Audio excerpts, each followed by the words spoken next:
ഇന്നത്തെ വർത്തമാനകാലത്തിൽ മാതാപിതാക്കൾ വ്യാഖ്യാനിച്ചു കൊടുക്കാതെ തന്നെ മക്കൾക്ക് വ്യാഖ്യാനിച്ച് കിട്ടുന്നു. മുൻ തലമുറകളിൽ കുട്ടികൾ അനുസരിക്കുക എന്നുള്ളത് ഒരു നിർബന്ധ കാര്യം എന്ന രീതിയിൽ അവർ പരിശീലിച്ചിരുന്നു. ഇന്ന് കുട്ടിത്തം എന്ന് പറയുന്ന ഒരവസ്ഥ ഇല്ല.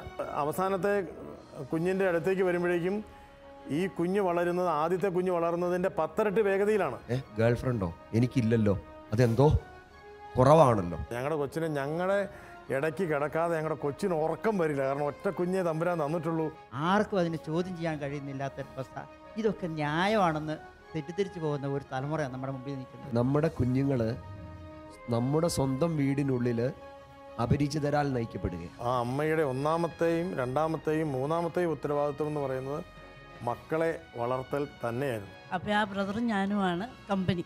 3 വയസ്സായ കൊച്ചു പറയണതായത് ഞങ്ങളാണ്.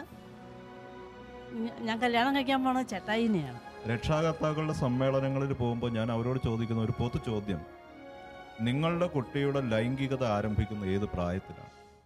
ഈ ചവറപ്പിതാവ് തന്നെ മറ്റൊരിടത്ത് എഴുതി വെച്ചിരിക്കുന്ന ഒരു കാര്യം, അപരിചിതരായ ആൾക്കാരെ വീട്ടിൽ സ്വീകരിക്കേണ്ട എന്നൊരു പ്രയോഗം ഇതിനകത്തുണ്ട്. നമ്മൾ ഒരിക്കലും വിചാരിക്കരുത് ഇത് കതക് തുറന്ന് കോളിംഗ് ബെല്ലടിച്ച് കതക് തുറന്ന് നമ്മൾ കയറ്റിക്കൊണ്ടുവരുന്ന ആളാണ് ഈ പറയുന്ന അപരിചിതൻ എന്ന് വിചാരിക്കരുത്. 550 ചാനൽ കിട്ടുന്ന കേബിളിനകത്തൂടെ നമ്മൾ പോലും കാണാതെ കുട്ടിയുടെ പ്രൈവറ്റ് റൂമിൽ ഇയാളുണ്ട്. ഇപ്പോൾ സെബാസ്റ്റ്യൻ അച്ഛൻ പറഞ്ഞ അപ്പൻ്റെ അമ്മയുടെയും കൂടെ അല്ലെങ്കിൽ കൂടെ കിടക്കുന്ന ആൾ ഓൾറെഡി ഈ ചാനലിലെ ഒരാളാണ്. അവൻ കാണുന്ന ഇന്റർനെറ്റിലെ ഒരാളാണ്. മൊബൈലിലുണ്ട്. ആ ഒരു സാന്നിധ്യത്തെ നമ്മൾ നിഷേധിക്കാൻ പാടില്ല. പലപ്പോഴും നമ്മുടെ കുഞ്ഞുങ്ങൾ നമ്മുടെ സ്വന്തം വീടിനുള്ളിൽ അപരിചിതരാൽ നയിക്കപ്പെടുകയാണ്. വളരെ ശ്രദ്ധിക്കേണ്ട ഒരു വിഷയമാണ്. ആരോ എഴുതിയുണ്ടാക്കിയ ഒരു സ്ക്രിപ്റ്റ്, അതിനു വേണ്ടിയിട്ട് അനിമേഷൻ കൊടുത്ത മറ്റാരോ, റേറ്റിംഗ് കൂട്ടുക എന്നൊരു ചിന്താഗതി കൊണ്ട് മാത്രം കാട്ടിക്കൂട്ടുന്ന കോപ്രായങ്ങളും കാഴ്ചകളും. കുഞ്ഞുങ്ങളെ ഇതിനു മുമ്പിൽ നിന്ന് എങ്ങനെ എഴുന്നേൽപ്പിക്കാതിരിക്കാം എന്നുള്ളത് ബ്രെയിൻ സ്ട്രോമിങ്, 15 പേര് കൂടി ബ്രെയിൻ സ്ട്രോമിങ് നടത്തി മുന്നേ തന്നെ ചിട്ടപ്പെടുത്തുന്ന സീനുകൾ. കുഞ്ഞുങ്ങളുടെ മനസ്സിനെ സ്വാധീനിക്കാൻ വേണ്ടിയിട്ട് അതിനകത്ത് സൈക്കോളജിസ്റ്റ് പോലും ഇൻവോൾവ് ആണ്. ചുരുക്കി പറഞ്ഞു കഴിഞ്ഞാൽ വളരെ സുരക്ഷിതമെന്ന് കരുതി രാവിലെ 8 മണിക്ക് നമ്മൾ നമ്മുടെ കുഞ്ഞുങ്ങളെ TV മുമ്പിൽ ആക്കി, അമ്മമാർ അടുക്കളയിലേക്ക് പോയി, മുതിർന്നവർ പുറത്തേക്ക് പോയി, കൊച്ചു വീട്ടിൽ തന്നെ ഉണ്ടല്ലോ. പക്ഷേ ഈ കൊച്ചു കണ്ടുപോകുന്ന ചാനലുകളിൽ ഭൂതകഥകളുണ്ട്, പ്രേതകഥകളുണ്ട്, ഒറ്റയ്ക്ക് 2 വയസ്സുകാരനിരുന്ന് പേടിക്കുന്ന അവസരങ്ങളുണ്ട്, അരുതാത്ത കാഴ്ചകൾ കണ്ട് വളരെ ചെറുപ്രായത്തിൽ തന്നെ അതിനെക്കുറിച്ച് ചിന്തിക്കുന്നവരുണ്ട്. സോ ഇവിടെ നമ്മൾ ആരും അറിയുന്നില്ല കഴിഞ്ഞ 4 മണിക്കൂറായിട്ട് എൻ്റെ കൊച്ച് അപരിചിതൻ്റെ കൂടെ. ഞാൻ ചിലയിടത്തൊക്കെ പോകുമ്പോൾ മാതാപിതാക്കന്മാരോട് ചോദിക്കാറുണ്ട്, ഇന്ന് നിങ്ങളുടെ കൊച്ച് രാവിലെ സ്കൂളിലേക്ക് പോയത് സൈക്കിളിലാണ്, പോയ വഴിക്ക് സൈക്കിളിൻ്റെ ടയർ പഞ്ചറായി. അപ്പോൾ നിങ്ങൾ വീട്ടിലിരുന്നിട്ട് അറിയുന്നില്ല. പുറത്തിറങ്ങുന്ന സമയത്ത് ഈ ടയർ പഞ്ചറായടുത്ത് അടുത്ത വീട്ടിൽ കൊച്ച് സൈക്കിൾ വെച്ചിട്ട് ഒരു അപരിചിതൻ്റെ കാറിൽ കയറിപ്പോയി. അപ്പോൾ ആ വീട്ടുകാർ അമ്മയോട് പറയുകയാണ്, ദേ കൊച്ചൊരു അപരിചിതൻ്റെ കാറിലാണ് കേട്ടോ കയറി പോയിരിക്കുന്നത്, ഇവിടെ വെച്ച് സൈക്കിളിൻ്റെ ടയർ പഞ്ചറായി. ഇത് കേട്ട് കഴിഞ്ഞാൽ ഏതെങ്കിലും ഒരു അമ്മയ്ക്ക് സ്വസ്ഥതയോടുകൂടി വീട്ടിൽ ഇരിക്കാൻ പറ്റുമോ? ഓടി സ്കൂളിലേക്ക് ചെല്ലും, അല്ലെങ്കിൽ സ്കൂളിലെ നമ്പറിൽ വിളിച്ച് ചോദിക്കും. പക്ഷേ എത്ര മനോഹരമായിട്ടാണ് ഒരമ്മ സ്വന്തം കുഞ്ഞിനെ TV മുമ്പിൽ അപരിചിതൻ്റെ മുമ്പിൽ ഉപേക്ഷിച്ചിട്ട് പോവുക. പല സാഹചര്യങ്ങളുണ്ടാവും. പക്ഷേ തിരിച്ചറിയേണ്ടത് ഇതാണ്, നമ്മുടെ കുടുംബത്തിൻ്റെ ക്രമവും ചിട്ടയും സംസ്കാരത്തിനും ഉതകുന്ന കാഴ്ചകളാണോ നമ്മുടെ കുഞ്ഞുങ്ങൾ കാണുന്നത്? ഈ ശാലോം TVയുടെ ഈ ഒരു പ്രോഗ്രാം കണ്ടുകൊണ്ടിരിക്കുന്ന കുടുംബാംഗങ്ങൾക്ക് ഒരു പുതിയ ചോദ്യമാണ്. ഇപ്പോൾ റൂബിൾ സാറ് ചോദിച്ച ഈ ഒരു ചോദ്യം ഒരു പുതിയ ചോദ്യമാണ്. വീടിന് മുമ്പിൽ ഇപ്പം ഏത് ചാനലാണെങ്കിലും ശരി, കുട്ടികളുടെ പ്രോഗ്രാമിൻ്റെ പേരിൽ അവതരിപ്പിക്കപ്പെടുന്ന പ്രോഗ്രാംസ് ആണെങ്കിലും ശരി, വീട്ടിൽ TV മുമ്പിൽ മക്കളെ ഉപേക്ഷിച്ചിട്ട് പോകുന്ന അമ്മ ഏറ്റവും കൂടുതൽ ആർത്തിയോടെ മക്കളെ ആക്രമിച്ച് പീഡിപ്പിക്കുന്ന ഒരു ആസക്തി പുരണ്ട ഒരു വ്യക്തിയുടെ മുമ്പിൽ മക്കളെ ഇട്ടേച്ച് പോകുന്ന അത്രമാത്രം അശ്രദ്ധയാണ് പുലർത്തുന്നത് എന്നുള്ളതൊരു പുതിയ ചിന്തയാണ്. ആരുടെ കൂടെയാണ് ഇപ്പം മക്കളെ പരസ്പരം ആങ്ങളെയും പെങ്ങളും കൂടെ കിടത്തരുത് എന്ന് പറയുന്ന ചാവറ പിതാവിൻ്റെ ഈ വാക്കുകളേക്കാൾ കൂടുതൽ മാരകമാണ് ഇന്നത്തെ ഒരവസ്ഥ. ഈ മക്കൾ ആരുടെ കൂടെയാണ് കിടക്കുന്നത്? രാത്രി കിടക്കുമ്പോൾ തലയിണയ്ക്കിടയിലുണ്ട് അപരിചിതൻ. അമ്മയുടെയും അപ്പൻ്റെയും കണ്ണ് ഉറക്കം കൊണ്ട് അടയുന്ന സമയത്ത് അപരിചിതനെ എടുത്ത് കൂടെ കിടത്തി മക്കൾ ഉറങ്ങാതിരിക്കുന്ന നിരവധി കട്ടിലുകളുള്ള വീടുകളാണ് നമ്മുടെ പല കുടുംബങ്ങളിലും. ഇപ്പം ഞാനിതിനു മുമ്പ് പല വേദികളിൽ പങ്കുവച്ചിട്ടുണ്ട്. എൻ്റെ മനസ്സിൽ നിന്ന് ഒരിക്കലും ആ ഒരു അനുഭവം മാറുകയുമില്ല. ദീപിക ബാലസൈക്യത്തിൻ്റെ ഒരു ക്യാമ്പിൽ പങ്കെടുപ്പിക്കണം എന്ന് പറഞ്ഞുകൊണ്ടൊരു ടീച്ചർ ഒരു കൊച്ചിനെ പറ്റി പറഞ്ഞ് എന്നെക്കൊണ്ട് പേരൻസിനെ വിളിപ്പിക്കുകയാണ്. വിളിപ്പിക്കുന്ന സമയത്ത് അവർ പറയുന്നു, അച്ഛാ ഞങ്ങളുടെ കുഞ്ഞു കൊച്ചാണ്, 7ാം ക്ലാസ്സിൽ പഠിക്കുന്ന ഒരു പെൺകുട്ടിക്ക് വേണ്ടിയാണ് വിളിക്കുന്നത്, അവൾ വീട്ടിൽ നിന്ന് മാറിക്കിടക്കണമെന്ന് അവൾ പറയുന്നു. അപ്പോൾ DCLൻ്റെ ക്യാമ്പാണ് അതിനൊരു വഴിയായിട്ട് ടീച്ചേഴ്സ് കണ്ടത്. അപ്പം ഒന്ന് പറഞ്ഞു വിടാന്ന് ചോദിക്കുമ്പോൾ അപ്പനും അമ്മയും കൂടെ പറയുകയാണ്, വിടുകയില്ല, ഞങ്ങളുടെ കൊച്ചിനെ ഞങ്ങളുടെ ഇടയ്ക്ക് കിടക്കാതെ ഞങ്ങളുടെ കൊച്ചിന് ഉറക്കം വരില്ല, കാരണം ഒറ്റ കുഞ്ഞേ തമ്പുരാൻ തന്നിട്ടുള്ളൂ എന്ന് പറയുകയാണ്. ഒറ്റ കുഞ്ഞിനെ തന്നിട്ടുള്ളൂ, ഞങ്ങളുടെ കൂടെ കിടക്കാതെ കൊച്ചിന് ഉറങ്ങാൻ പറ്റില്ല എന്ന് പറയുകയാണ്. അപ്പോൾ ഞാൻ ഓർക്കുന്നു, നിർബന്ധമായിട്ട് ഈ ടീച്ചേഴ്സ് പറഞ്ഞതിൻ്റെ വെളിച്ചത്തിൽ ഈ മാതാപിതാക്കൾ ഈ കൊച്ചിനെ ക്യാമ്പിന് വിട്ടു. ക്യാമ്പിൽ ഞാൻ കുഞ്ഞുങ്ങൾക്ക് കവിത എഴുതാനായിട്ടുള്ള പോയിൻ്റ് കൊടുക്കുകയാണ്. വീട് എന്നതാണ് വിഷയം കൊടുത്തത് UP സെക്ഷനിലുള്ള കുട്ടികൾക്ക്. കവിത വന്നപ്പോൾ എന്നെ അമ്പരിപ്പിച്ച ഒരു ശീർഷകം അതിലുണ്ടായിരുന്നു. ആരുമില്ലാത്തവൾ എന്നതാണ് ശീർഷകം. അപ്പം ഞാൻ ഈ കവിത ഇപ്പം കുട്ടികളുടെ ദീപികയിൽ പ്രസിദ്ധീകരിക്കാൻ കൊള്ളാവുന്ന കവിതകൾ സെർച്ച് ചെയ്തുകൊണ്ടിരിക്കുകയാണ് ഈ എഴുതിയതിനകത്ത്. അപ്പോഴാണ് എൻ്റെ ഒരു സാറ് വന്ന് എന്നോട് പറയുകയാണ്, കൊച്ചേട്ടാ ഇങ്ങനെയൊരു കവിതയുണ്ട്, ആരുമില്ലാത്തവൾ എന്നൊരു കവിത. നമ്മുടെ ഇവിടെ ഈ ബാലഭവനിൽ നിന്ന് വല്ലതും പിള്ളേർ വന്നിട്ടുണ്ടോ എന്ന് ചോദിക്കുകയാണ്. ഞാൻ പറഞ്ഞു, ബാലഭവൻ അങ്ങനെ അനാഥ മന്ദിരങ്ങൾ നമ്മുടെ സിസ്റ്റേഴ്സ് നടത്തുന്ന, ഞാൻ പറഞ്ഞു അങ്ങനെ ആരും ഇപ്രാവശ്യം വന്നിട്ടില്ല. ചില ക്യാമ്പുകളിൽ അങ്ങനെ ചില സിസ്റ്റേഴ്സ് തരാറുണ്ട്, പക്ഷേ ഇതിനകത്ത് ആരും വന്നിട്ടില്ല. അപ്പോൾ ഞാൻ ഈ കവിത വായിക്കുകയാണ്. ഒന്നാമത്തെ വരി വായിച്ചപ്പോൾ തന്നെ എനിക്ക് മനസ്സിലായി, നല്ല കാവ്യസിദ്ധിയുള്ള പദച്ചേർച്ചയാണ് ഈ ഒഴുക്ക് വരുന്നത്. ഒന്നാമത്തെ വരി ഇതാണ്, അച്ഛനും അമ്മയ്ക്കും ഇടയിൽ ഉറങ്ങുന്നു അനാഥ ഞാൻ. ഈ വരികൾ ആരെഴുതുന്നു? ടീച്ചർ പറഞ്ഞ കൊച്ചെഴുതിയതാവാം, സാറ് പറഞ്ഞ കുട്ടി എഴുതിയതാവാം, ഒത്തിരി കുഞ്ഞുങ്ങളുടെ കണ്ണുനീര് കൊണ്ട് ആരും കാണാതെ എഴുതപ്പെടുന്നുണ്ടാവാം. ആ കവിതയുടെ അവസാന ഭാഗം, അമ്മയുടെ കൂർക്കമ്പലിക്കിടയിൽ അച്ഛൻ്റെ ഉടലിളക്കങ്ങൾ. 7ാം ക്ലാസ്സിൽ പഠിക്കുന്നൊരു കൊച്ചിൻ്റെ കവിത.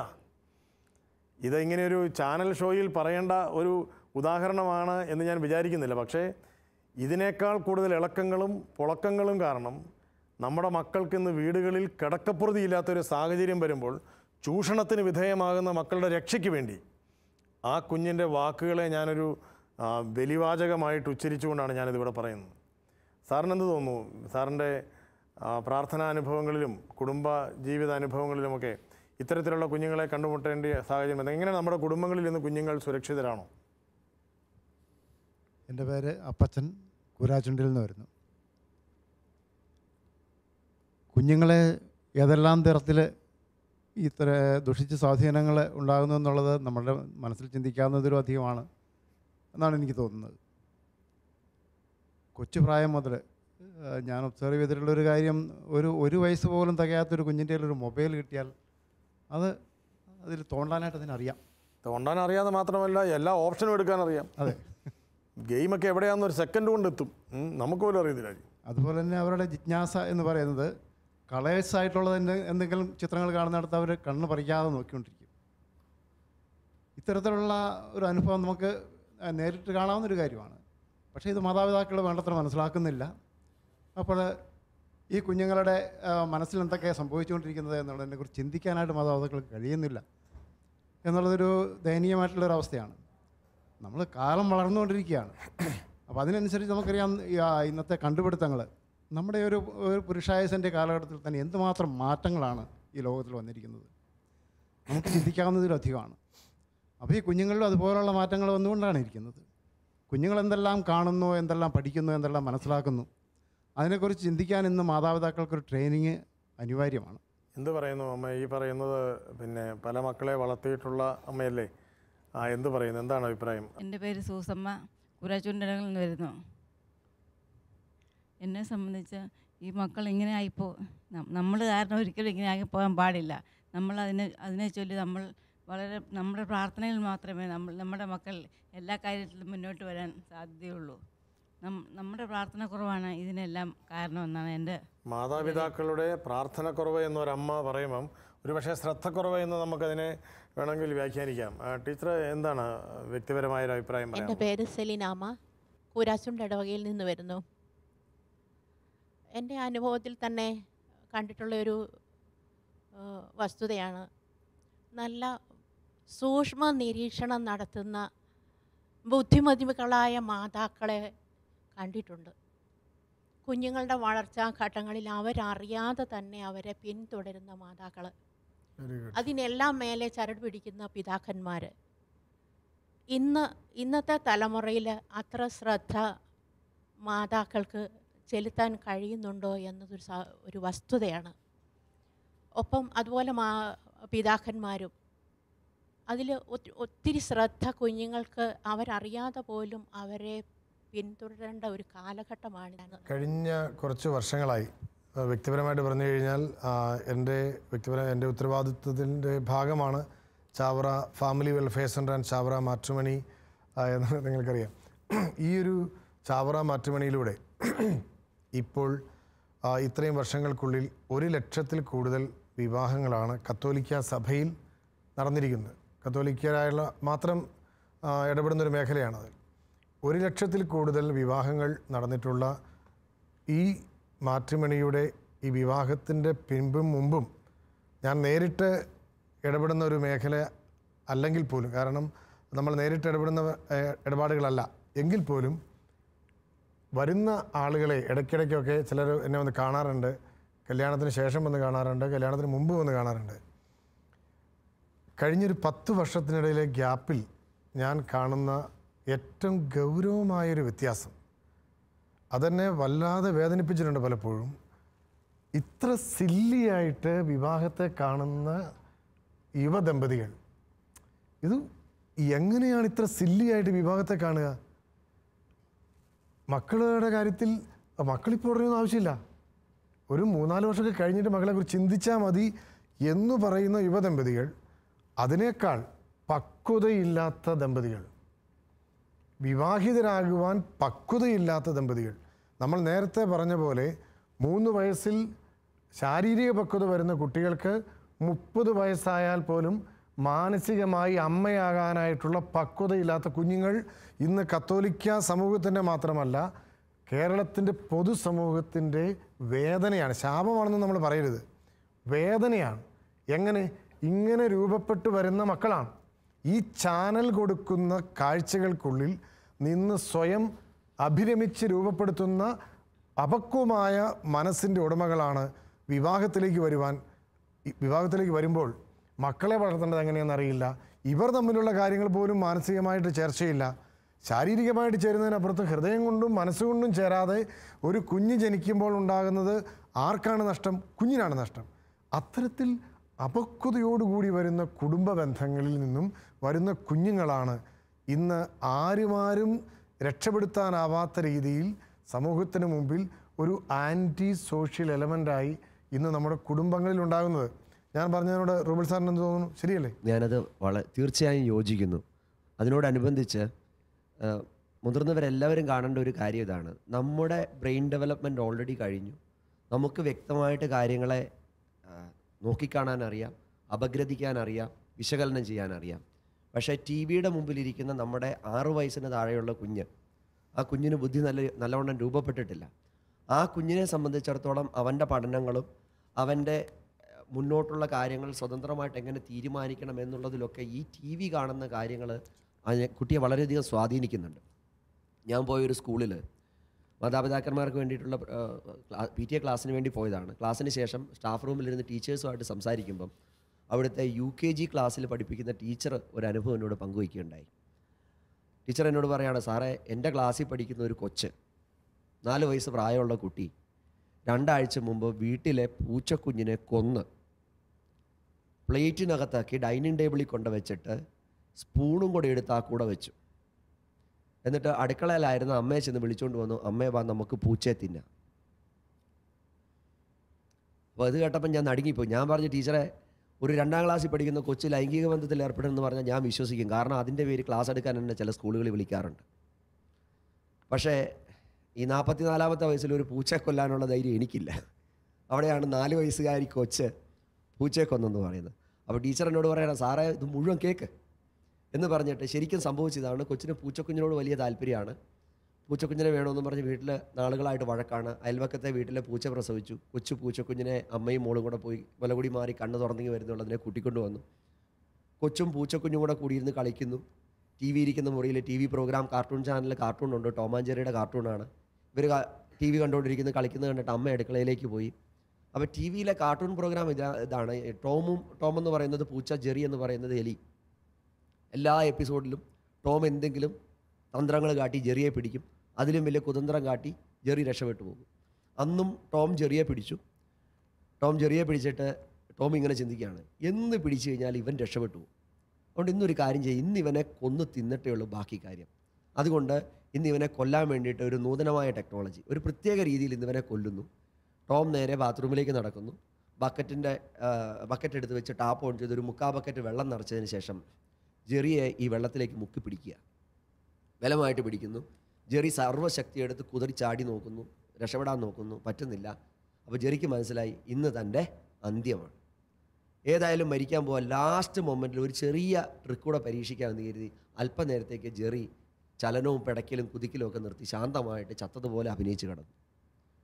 ഒരു കുറച്ച് നേരം അങ്ങനെ കിടന്നു കഴിഞ്ഞപ്പോഴത്തേക്കൂടെ ടോമിനൊരു കാര്യം മനസ്സിലായി, ജെറി ചത്തു. അപ്പോൾ ജെറി ചത്തു കഴിഞ്ഞപ്പോൾ നമ്മുടെ നാട്ടിലെ പൂച്ചയെ എലിയൊന്നുമല്ല. നമ്മുടെ നാട്ടിലെ പൂച്ചയാണെങ്കിൽ പറമ്പിലോട്ട് കൊണ്ടുപോയി ഏതെങ്കിലും മരത്തിൻ്റെ ചോട്ടി വെച്ച് കടിച്ച് കീറി തിന്നും.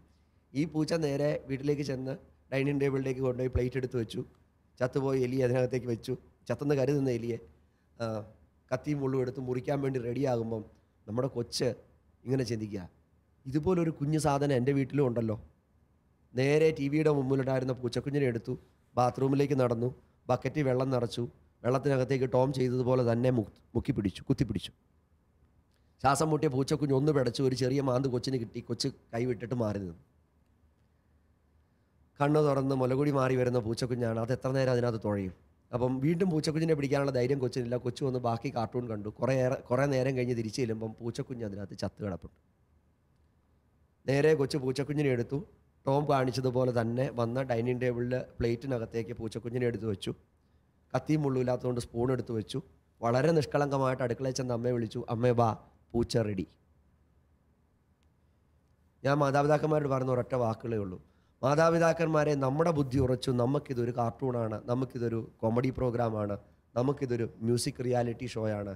പക്ഷേ നമ്മുടെ കൊച്ചുങ്ങൾക്കിത് ജീവിതമാണ്. ഈ ചെറുപ്രായത്തിൽ ഈ കുഞ്ഞ് എന്ത് കാണുന്നോ അത് അതേപടി അനുകരിച്ച് അത് ചെയ്താണ് കൊച്ചിൻ്റെ ജീവിതം പഠിക്കുന്നത്. ചെറുപ്രായത്തിൽ ഈ ചെയ്യുന്ന കാര്യങ്ങൾ മുഴുവൻ കുഞ്ഞിൻ്റെ സ്വഭാവ രൂപീകരണത്തെ സ്വാധീനിക്കുന്നു. ഒരു പൂച്ചക്കുഞ്ഞിനെ ഈ ചെറുപ്രായത്തിൽ കൊല്ലുമ്പം കൊച്ചിന് ജീവനോടുള്ള വിലയെന്താ, മതിപ്പെന്താ നഷ്ടപ്പെട്ടു പോയി. ഇതിന് കാരണക്കാരാരാ? മാതാപിതാക്കളാണ്. മാതാപിതാക്കളുടെ അറിവില്ലായ്മ. എൻ്റെ കൊച്ചിന് വേണ്ടി ഞാൻ ഏറ്റവും ബെസ്റ്റ് കൊടുക്കുമ്പം ഞാൻ ഏറ്റവും ബെസ്റ്റ് എന്ന് കരുതി കൊടുത്തത് തന്നെയാണ് എൻ്റെ കൊച്ചിനെ വഴിതിരിച്ച് വിടുന്നുള്ള തിരിച്ചറിവില്ലാഴികയാണ് മാതാപിതാക്കന്മാർ. സാറേ, അത് അറിവില്ലായ്മ എന്ന് വിളിക്കാനായിട്ട് എനിക്ക് പലപ്പോഴും തോന്നാറില്ല. ഇപ്പം ഇന്നത്തെ തലമുറയെ നമുക്ക് പഴിചാരി രക്ഷപ്പെടുക എന്ന് പറയുന്നത് എളുപ്പവഴിയുള്ള ഒരു ക്രിയയാണ്. പക്ഷേ പഴിചാരലല്ല, വളരെ റിയലിസ്റ്റിക്കായിട്ട് യഥാതഥമായ ഒരു കാഴ്ച ആണ് എങ്കിൽ നമ്മുടെ കാലത്തൊക്കെ, അതായത് മുൻ തലമുറയിലുള്ള ഒരമ്മയെ സംബന്ധിച്ചിടത്തോളം ആ അമ്മയുടെ ഒന്നാമത്തെയും രണ്ടാമത്തെയും മൂന്നാമത്തെയും ഉത്തരവാദിത്വം എന്ന് പറയുന്നത് മക്കളെ വളർത്തൽ തന്നെയായിരുന്നു, അല്ലേ? എൻ്റെ ഉടലിൻ്റെ സന്തോഷം അത് എൻ്റെ കുഞ്ഞുങ്ങളിലേക്ക് പകരണം. അങ്ങനെ മക്കൾ വളരുന്നു, അമ്മ ചുരുങ്ങുന്നു. ഇത് മാതൃത്വത്തിൻ്റെ ഏറ്റവും വിശുദ്ധമായ ഒരു പരിണാമമാണ്, ഒരു രൂപമാറ്റമാണ്. മക്കൾ സുന്ദരികളാകുന്നു, സുന്ദരന്മാരാകുന്നു. അമ്മ ഉണങ്ങി ചുളുങ്ങി വൈരൂപ്യം തന്നെയാണ് അമ്മയുടെ സൗന്ദര്യം. ഓക്കെ, അതായിരുന്നു ഒരു കാലഘട്ടത്തിലുള്ള ഒരു മാതൃപുത്ര ബന്ധം. ഇന്നത്തെ അവസ്ഥയിൽ അമ്മ എന്ന് പറയുന്ന വ്യക്തി കുഞ്ഞിനെ പ്രസവിക്കുന്നു എന്നുള്ളത് ശരി, അതിനുശേഷം അമ്മയ്ക്കിന്ന് സ്വന്തമായൊരു വ്യക്തിത്വം, ഒരു സാമൂഹിക വ്യക്തിത്വം, ഒരു സോഷ്യൽ പേഴ്സണാലിറ്റി ഇന്നെല്ലാ അമ്മമാരും എൻജോയ് ചെയ്യുന്നുണ്ട്. എൻ്റെ സൊസൈറ്റിയിലെ എൻ്റെ ഒരു സ്ഥാനം, കുടുംബക്കൂട്ടായ്മയിലെ കുടുംബശ്രീയിലെ എൻ്റെ ഒരു പൊസിഷൻ, എൻ്റെ സൊസൈറ്റിയിലെ തൊഴിൽ, എൻ്റെ ജോലി, എൻ്റെ പരസ്യമായിട്ടുള്ള എൻ്റെ പ്രത്യക്ഷം, എൻ്റെ അപ്പിയറൻസ്, ഇതിനൊന്നും ഒരു ഉടവ് തട്ടരുത്. അതുകൊണ്ട് മാതൃത്വം എന്ന് പറയുന്നത് വളരെ സൈഡ് ലൈനായി മാറുകയാണ്. എന്ന് പ്രസവിച്ചു എന്നുള്ളത് മാത്രമേ ഉള്ളൂ ഒരു അമ്മയ്ക്ക് ഒരു കുഞ്ഞിന് കൊടുക്കാവുന്ന ഏറ്റവും വലിയൊരവസ്ഥ എന്നുള്ള രീതിയിൽ മാറിയിട്ട് ബാക്കി ഇന്ന് പിന്നെ കുടുംബത്തെ നമ്മൾ കുറ്റം പറയല്ല, ഇന്നത്തെ അവസ്ഥയാണ്. ഭർത്താവും ഭാര്യയും അമ്മയും അപ്പനും ജോലിക്ക് പോയാലേ കുടുംബം പോരാൻ പറ്റുകയുള്ളൂ. അപ്പം ജോലി ചെയ്യേണ്ടത് അമ്മയുടെയും കൂടെ ആവശ്യമായി മാറി. പണ്ട് അമ്മയുടെ ജോലി എന്ന് പറയുന്നത് ഈ മക്കളെ വളർത്തൽ മാത്രമാണ്. അങ്ങനെയുള്ള അമ്മമാർ ഇവിടെ ഇരിപ്പുണ്ടെന്ന് എനിക്കറിയാം. മാത്രമാണ് അമ്മയുടെ പണി മക്കളെ വളർത്തൽ മാത്രമാണ്. ഇന്ന് പക്ഷേ മക്കളെ വളർത്തൽ എന്നുള്ള പണി, അമ്മ എന്നുള്ള ആ ഒരു അസ്തിത്വം എത്രമാത്രം അതിൽ ഇൻവോൾവ്ഡ് ആണ്, ഉൾച്ചേർന്നിരിക്കുന്നു എന്നത് നമ്മൾ ചിന്തിക്കേണ്ട ഒരു കാര്യമാണ് അല്ലേ? പറയുന്നതിനോട് എനിക്ക് കൂട്ടിച്ചേർക്കാൻ ഒരു കാര്യം ഇതാണ്. ഇന്നത്തെ മാതൃത്വം ത്യാഗം ആവശ്യപ്പെടുന്നില്ല. പണ്ട് അങ്ങനെയല്ല. പണ്ടത്തെ മാതൃത്വം ത്യാഗം ആവശ്യപ്പെടുന്നുണ്ട്. അത് അമ്മയുടെ ഉത്തരവാദിത്വമാണ്. ഇന്നത്തെ മാതൃത്വം ത്യാഗം ആവശ്യപ്പെടുന്നില്ല, ഡിമാൻഡ് ചെയ്യുന്നില്ല, അതിന് തയ്യാറുമല്ല. ഞാൻ പറയട്ടെ, ത്യാഗം ആയി മാറിയ അമ്മമാരുടെ മക്കളാണ് നമ്മളെങ്കിൽ ആ നമ്മളാണ് ഇന്ന് ഈ വിഷയത്തെ ഇത്ര ഗൗരവമായി അവതരിപ്പിക്കുവാൻ ശ്രമിക്കുന്നതെങ്കിൽ നമ്മുടെ തലമുറയും അതിന് താഴെയുള്ള തലമുറയും ആ ത്യാഗപൂർണമായ ജീവിതത്തിലേക്ക് തിരിച്ചു വരണമെന്നാണ് 150 വർഷം മുമ്പ് ചാവറപ്പിതാവ് പറഞ്ഞു വെച്ച ഇതേ കാര്യം ഇന്ന് വീണ്ടും നമ്മളെ ഓർമ്മിപ്പിക്കുന്നത്. റോബിയച്ച, അതിങ്ങനെയാണ്. നമുക്ക് കിട്ടി, നമ്മൾ സന്തോഷമായിട്ട് ജീവിച്ചു. നമ്മുടെ കയ്യിൽ നിന്നത് കൈമാറ്റം ചെയ്യപ്പെട്ടോ എന്നുള്ള ചോദ്യമാണ് ഇന്ന് നമ്മൾ വരുന്നത്. ഏതാണ്ട് നമുക്ക് കിട്ടിയത് കൊണ്ട് നമ്മൾ സമാധാനമായും സുരക്ഷിതമായും നമ്മുടെ മൂല്യങ്ങളിൽ നമ്മൾ ജീവിക്കുന്നു. ഓക്കെ, പക്ഷേ ഇത് നമ്മളിൽ നിന്ന് അപ്പുറത്തേക്ക് കൈമാറ്റം ചെയ്യപ്പെടുന്നുണ്ടോ? ഓരോ അപ്പനും ഓരോ അമ്മയും സ്വയം ചോദിക്കേണ്ട ചോദ്യമാണ്. എനിക്ക് കിട്ടിയ എത്ര നന്മ എൻ്റെ കുഞ്ഞിലേക്ക് കൈമാറ്റം ചെയ്യപ്പെട്ടു? ഇന്ന് മക്കൾ മാതാപിതാക്കളെ പഠിപ്പിക്കുകയാണ് എങ്ങനെയാണ് ഞങ്ങളെ വളർത്തേണ്ടത് എന്ന് മക്കൾ ഇങ്ങോട്ട് പറഞ്ഞു തരികയാണ്. ഇപ്പം മാതാപിതാക്കൾ എന്നും അനുസരണയുള്ളവരായിട്ട് ജീവിക്കുകയാണ്. ഇന്നത്തെ മാതാപിതാക്കൾ എന്ന് പറയുന്നത് അവരുടെ കാരണവന്മാരെ അനുസരിച്ച് ഇപ്പോൾ മക്കളെ അനുസരിക്കുന്നു. ഈ ഒരു എന്ത് പറയുന്നു അമ്മ ഇത്രയും കാലം മക്കളെ വളർത്തിയ ഒരമ്മയാണല്ലോ, എന്താണ് അഭിപ്രായം? എൻ്റെ അഭിപ്രായത്തിൽ ഇപ്പം മാതാപിതാക്കൾ കൊച്ചുമക്കളെ വരെ അനുസരിച്ച് ജീവിക്കേണ്ട ഒരു സാഹചര്യമാണുള്ളത്. നമ്മൾ മാതാപിതാക്കൾ എത്ര പറഞ്ഞാലും മക്കളതൊന്നും വകവെക്കുന്നില്ല. അവർ ടി വി കണ്ട് പിന്നെ മൊബൈൽ കാഴ്ചകൾ കണ്ട് കളിച്ച് ഇങ്ങനെ മുമ്പോട്ട് പോകുന്ന ഒരവസ്ഥയാണുള്ളത്. അതൊക്കെ മാതാപിതാക്കൾക്ക് കുറേയൊക്കെ ശ്രദ്ധിക്കാൻ പറ്റും. വല്യപ്പനും വല്യമ്മയല്ല, സ്വന്തം മാതാപിതാക്കൾ ആ മക്കളെ നേരായ വഴിയിലൂടെ നയിക്കാൻ ഉള്ള കഴിവും പ്രാപ്തിയും സന്മനസ്സും കാണിക്കുവാണെങ്കിൽ കൊച്ചുമക്കളെ കുറേ കൂടിയൊക്കെ അവരുടെ മക്കളെ അവർക്ക് കുറച്ചുകൂടിയൊക്കെ നല്ല രീതിയിൽ മുമ്പോട്ട് കൊണ്ടുപോകാൻ സാധിക്കും എന്നാണ് എൻ്റെ അഭിപ്രായം. ഒരപ്പൻ്റെ അല്ലെങ്കിൽ അമ്മയുടെ അധികാരം ഉപയോഗിക്കുന്നതിന് എന്തിനാണ് ഭയപ്പെടുക? നോ എന്ന് പറയുവാൻ പഠിക്കണം. ലോകത്തിലെ ഏറ്റവും പ്രായം കുറഞ്ഞ അപ്പൻ്റെ അവാർഡ് എളുപ്പമാവും മേടിക്കും. ഇവന് ടോയ്ലറ്റിൽ പോകണമെങ്കിൽ മൊബൈൽ ഫോൺ വേണം.